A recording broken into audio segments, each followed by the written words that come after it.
Hello everybody, Yannick here for Yannick's Photo School once again for another Photoshop video tutorial. Today we're going to be looking at sharpening an image. You're probably saying to yourself, oh Yannick, we know how to sharpen an image. You don't need to tell us, it's easy. Just go into the Unsharp Mask or the Smart Sharpen filter and just play around with the radius and the amount and voila. And you're absolutely right, you can do it that way. But today we're going to do it in another way, a way that I find is actually a lot better than the Unsharp Mask or the Smart Sharpen tool in Photoshop. And it's by using the high pass filter. It's not very long to do. It's actually quite simple to do, and you have very, very good control over your sharpening amount. And what's great about it is that it's done on a separate layer. So if you're the kind of guy that likes to save PSD files with layers, then you can always go back and undo the sharpen or modify it at will. All right, let's go and play with this. The first thing we need to do is to duplicate our layer. Let me bring my layers palette out here so you can see it.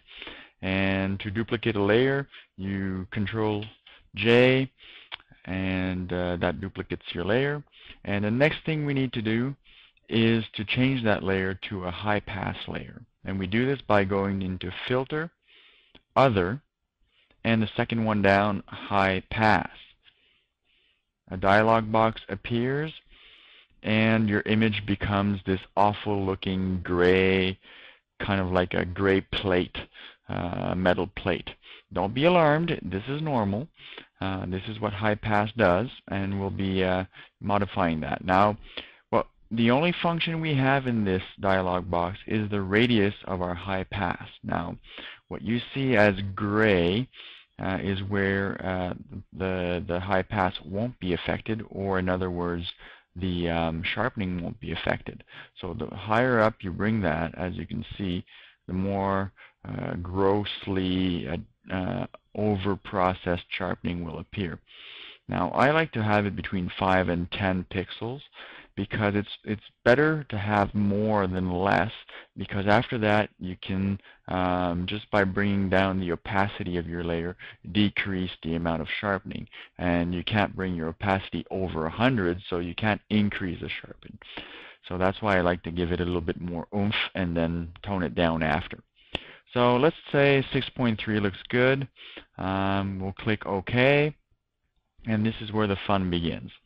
Now, what we need to do to bring back our image is to change the layer blending mode, and you find this right here on top here.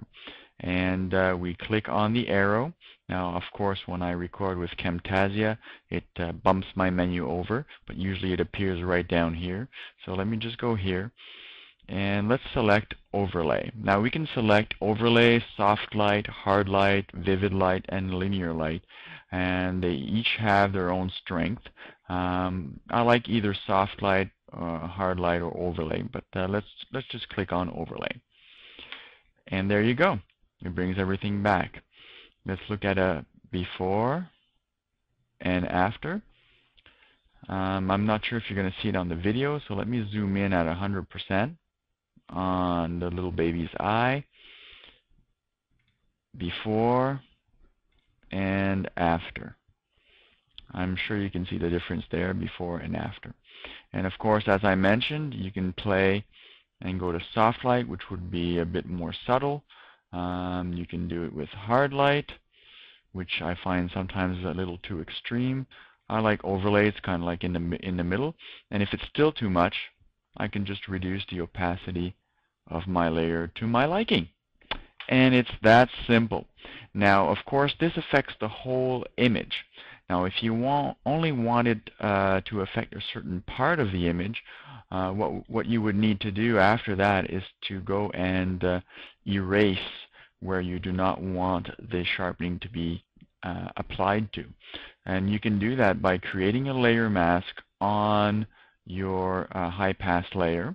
And you do that by clicking on this icon here. And it creates a mask, a white mask. Now, what you need to do to erase is to have a black colored brush. Here, black needs to be a foreground color. Select your brush, and then using the size and hardness that you want, you can go in and erase. Again, here you can select the opacity of the brush, and then it'll erase more in a gray tone than a black tone. So go right ahead and then erase where the high pass filter applied sharpening and where you don't want it.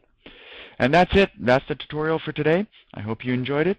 Post your comments on other ways of sharpening if you know. I know there's a method using LAB mode that I've never tried, but if some of you have tried it, go right ahead and post your experiences with that technique.